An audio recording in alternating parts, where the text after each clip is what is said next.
up, y'all? It's your girl Jay Renee with Prison Ride Radio. I hope that you're doing well. This afternoon we got a brother on the phone by the name of Askari Lumumba, and he got a lot to talk about. You know, he got some things that's going on with him, and we're gonna give him an opportunity to let us know what's up and how we can help him. So let's jump right into it. All right, bro, how you doing? Peace, comrade. What's going on? It's going. You know what it is. You know, always to the fight. Thanks for pulling up on us. You know what I mean? We know we heard some things that's going on with your case, but we want to dive into it a little bit and let people know so they can hear your voice about what that is. You know, um, tell people a little bit about yourself and where you from. Um, my name is Askari Lumumba. I'm from Lynchburg, Virginia. I've been incarcerated 27 years. Uh, I identify as a politically active prisoner, prison journalist, author. But really, man, I'm just a dude trying to dismantle this system, bring awareness to the system. Fight the fight, revolutionary shit. Absolutely, and that you definitely do. So let's get into some of the backdrop first. So you know you are a writer and a journalist. You know, tell us how you got on that path. Um, when I came in the system, I came at the age of 18 in the 90s, and I've been here ever since. And so in Virginia's an extremely repressive state. One of the ways that they control the population for a long time is they control the information, what we could receive, what we could put out. So actually in Virginia for a lot of years, like practicing journalism was extremely dangerous. Comrade Rashid, my brother, you did a lot with him. You bear witness that through a lot of his actions. So I just always was trying to get the word out about what the hell these people was doing to us inside the prison. And so that's kind of like what motivated me to start writing. And just reporting, you know what I'm saying? Okay, for sure. So tell us about some of the things that you've written. Well, for a long time, I've written several different freelance pieces on different websites and stuff like that. I don't have a lot of published stuff in any real mainstream print media. But what I did do for like 4 years, I had a internet radio program that was produced with my wife, my late wife. We did together for 4 years, called Sankofa Radio. What we did with Sankofa Radio from 2015 to 2019. We essentially tried to just highlight individual prison stories and show the intersectionality between what guys are going through and their own individual prison stories with the larger society. You know what I'm saying? So we try to make that connection so that people wouldn't see us or see, incarceration problems as isolated, but that this is part of the larger overall struggle. This is just one front. So that was the goal behind Sankofa Radio. Okay, you know, Sankofa is a word that I've heard recently brought back to my attention. I went to a conference in New York, and that was the main thing. You know what I mean? I want to make sure that I talk to you about that and see if you can get connected in that if you're interested. But okay, that's peace right there. That's definitely peace. So what are some of the other things that you got going on, bro? Well, me and my brother Hassan Jabaz a few years ago co-founded a nonprofit organization called the Prisoners' Rights Clinic, and I got to be clear. I'm reluctant to be involved in the whole nonprofit genre world, but I understand too that sometimes that's the only way to get certain things done. So we created Prisoners' Rights Clinic, but what we try to do essentially is just be the activist front for the prisoners. We do litigation, we do legislation. We highlight individual cases. We try to work directly with the prisoners. Our organization is not focused on prestige and careerism. We're trying to be an institution that gives voice to the people incarcerated and allow for them to have a space where they can really highlight their stories, but also where they got an advocacy group that's really ready to bang with them, not just talk that talk, but you're trying to litigate, we with you. You're trying to have somebody go to the General Assembly, we there. You're trying to have somebody pull up on your prosecutor, we with that. You need somebody come to the DOC, we gonna do that. That's Prisoners' Rights Clinic. You know what I'm saying? Okay. Yeah, I definitely believe that when it comes to this fight, it's lots of different levels to it, and everybody has a purpose, and it seems like y'all definitely found yours. You know what I'm saying? I've had the opportunity to be there for some of the lives that y'all have done, and I've got to see some of the lives that's produced, and y'all doing great work. So I definitely thank you for that, and it's appreciated because we need all hands on deck when it comes to this. You know what I'm saying? Absolutely, bro. So let me ask you, what made you decide, like you and your brother decide, like we need to have something like this exist? Well, when me and Hassan met, we met while in prison. Hassan is, he's out, but Hassan, before he was released, he did 24 years incarcerated. So we did a lot of time in the system. I'm on my 27th year. Hassan was a jailhouse lawyer. And so we, for years, we worked together in the system, organizing Black history groups, different type of ciphers on the yard. We was always trying to educate the brothers about politics. In prison, there's a lot of religious activities. We always felt like we wanted to focus on the politics because there wasn't a lot of people trying to raise political consciousness. So we would do all types of events. We would, be litigating together. We'd be organizing rallies with outside groups trying to create that inside-outside network. So me and him formulated a bond and a relationship in the prison. Then they kind of intensified their counter-insurgency program on me and separated us and started doing all types of BS with me. And so what we realized is that by him going out, the best way for us to work together would be to create an institution where we could further the work, the inside-outside network that we had started in the prison with him being on the outside there.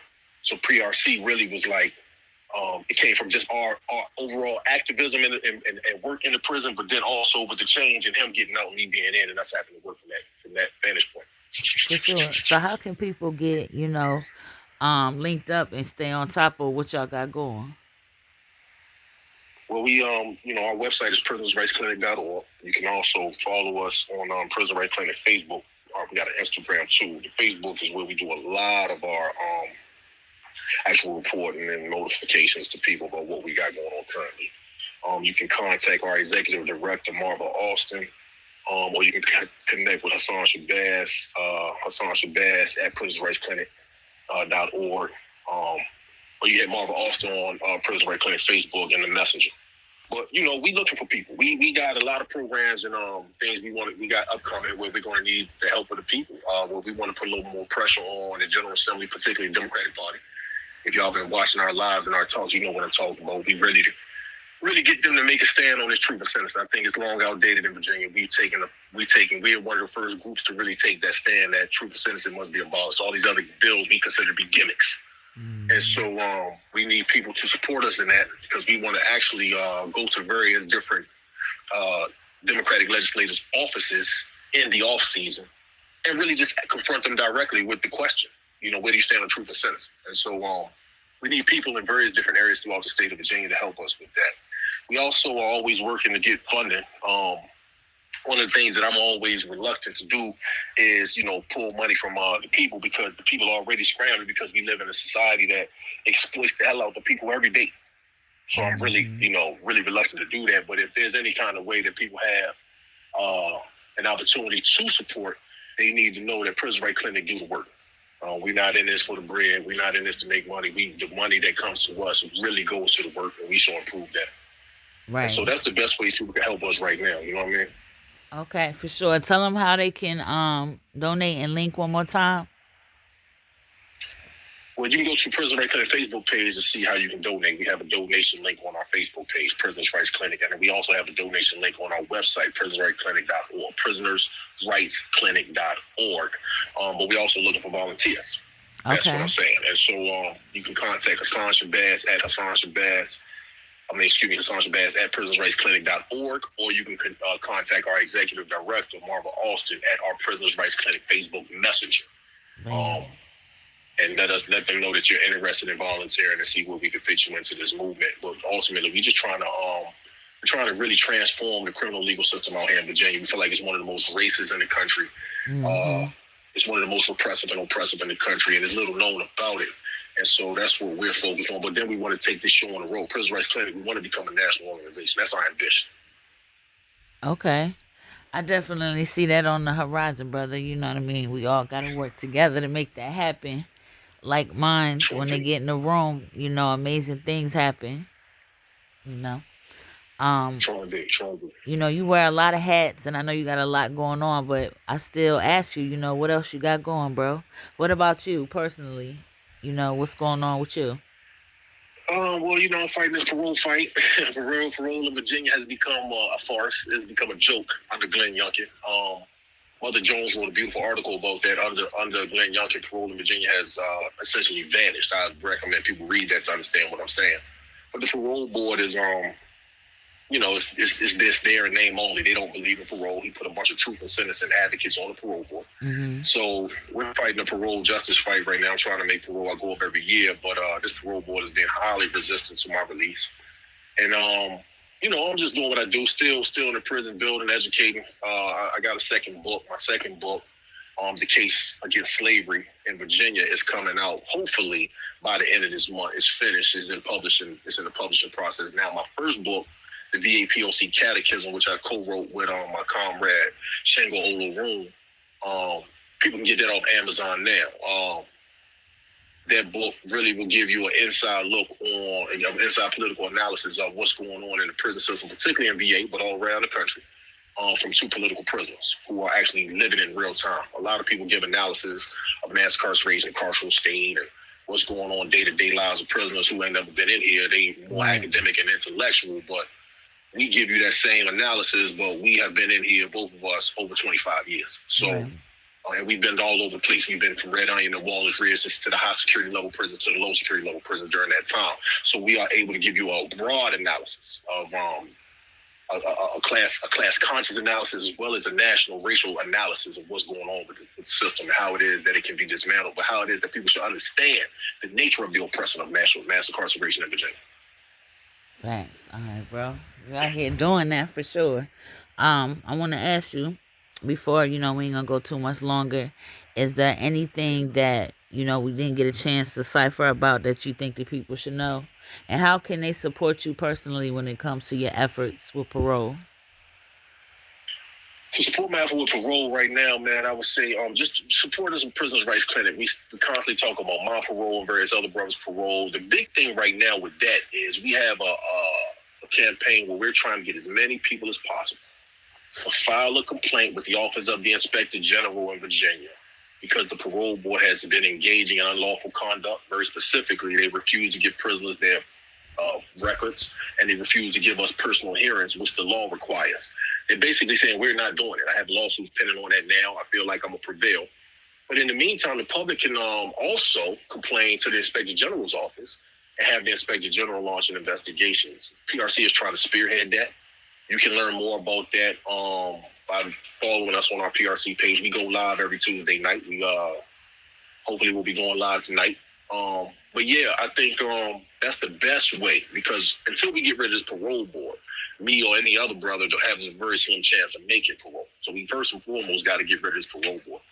And I just want people to, to know that PRC is about the work. We the voice. This is real. This is not a game. We don't care about grants and donations and contributors. We are a nonprofit, but we're not caught up in the regular nonprofit ethos. We're trying to dismantle the criminal legal system in Virginia the best way we can. And we need the support of the people. We believe that we can only do that with the support of the people. We can't do that on our own. PRC is the people. So you have a space with PRC. We ask you to come join us and rock with us. All right, for sure, bro. Do you got anything? At the end, I always let people get an opportunity to just address the listeners and drop some gems or some knowledge or, whatever. So I extend that to you. The floor is yours. Peace. I just will say that mass incarceration is just one front of a larger struggle. And when you look at all of the things that working class people, in particular the lowest rung of the working class, which is American African people, what we deal with on a daily basis, everybody's a day away from incarceration. Everybody in prison is not guilty. Everybody in prison wasn't properly sentenced. Everybody in prison ain't a bad person. Some people just had a bad day. And when you stressed out and you going through the things that working class people go through and that black people go through, it don't take but one bad moment to have you in the carceral state.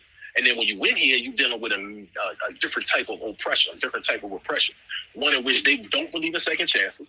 One in which black people being over-sentenced, over-criminalized, over-punished. So this is not something that's isolated to just the people incarcerated. As long as you have a system of incarceration that exists like it exists in America and in particularly in Virginia, everybody's at risk.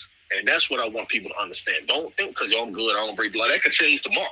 And the situation could take place and you could be right up in here looking at 40 years and they give you the whole 40. It'd be your first crime. That's what happened to me. My first crime. I got 50-something years. So it can happen to anybody. You know what I'm saying? I just want people to understand that. Like, it's not isolated. It's not, don't look at it like it's just something for those people over there. This affects the entire society.